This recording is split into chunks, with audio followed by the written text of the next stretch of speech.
this is Mindy from the Weekend Gardener, and today I'd like to talk to you about proper pruning of a tree.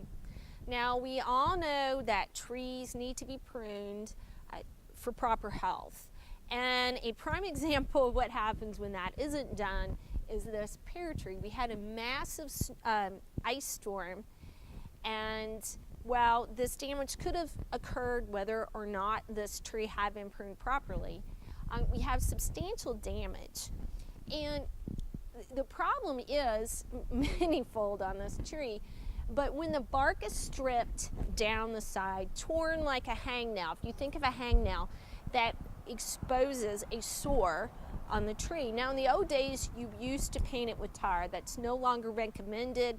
It caused a lot of problems. It kept moisture, trapped moisture up against the bark, caused rotting, caused pest problems, disease problems. So we don't do that anymore.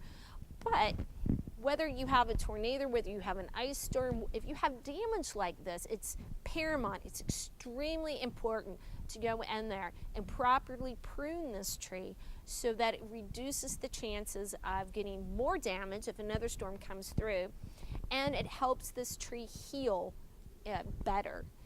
The way it is now, it's jagged. Water is going to collect on the top of that jagged rip in this tree and will eventually cause at least this particular branch to rot. So the solution is to cut this branch down past where the bark was split. Anytime you have a split in the bark, it's just opening the door for pests, all sorts of pests, disease, etc. So cutting it past where the bark has been torn and making sure that it is cut at an angle. And then from then on, making sure also that this tree is properly pruned to prevent a situation like this again.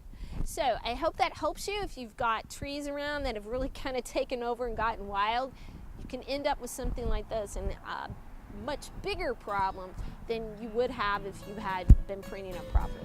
So until we meet in the garden again, this has been Mindy, the Weekend Gardener.